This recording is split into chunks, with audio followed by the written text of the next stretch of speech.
అమరావతి ప్రజలను కాపాడే విషయంలో ప్రయత్నాలు ఎక్కడా ఆగకూడదని ఏపీ సీఎం చంద్రబాబు స్పష్టం చేశారు. వరద పరిస్థితిపై సోమవారం ఉదయం విజయవాడ కలెక్టరేట్లో అధికారులతో ఆయన ఉన్నత స్థాయి సమీక్ష నిర్వహించారు. ఒక్క రాత్రి ధైర్యంగా ఉండాలని, ముంపు ప్రాంతాల ప్రజలకు హామీ ఇచ్చారని సీఎం చంద్రబాబు తెలిపారు. ఆ హామీ నిలబెట్టుకునే దిశగా యంత్రాంగం పనిచేయాలన్నారు.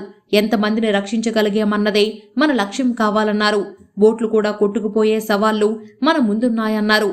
బోట్లలో వచ్చిన వారిని తరలించేందుకు బస్సులు సిద్ధంగా ఉంచాలన్నారు. అవసరమైతే వృద్ధులు, రోగులు ఇబ్బంది పడకుండా హోటళ్లలోనే ఉంచాలని ఆదేశించారు.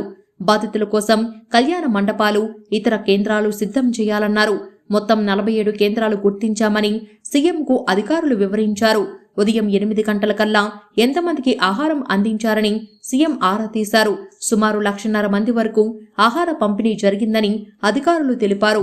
విపత్తు సమయంలో వరద బాధితులు తీసుకునే తాగునీరు ఎంతో ముఖ్యమని చంద్రబాబు చెప్పారు.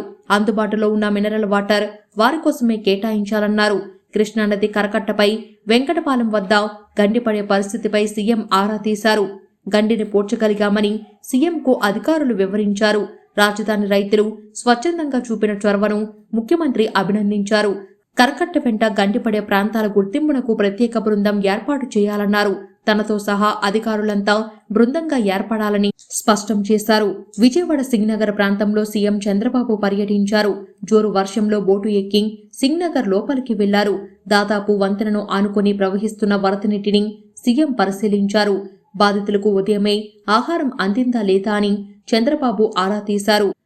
ఆహారం, రక్షిత మంచినీరు అందాయని బాధితులు ఆయనకు తెలిపారు.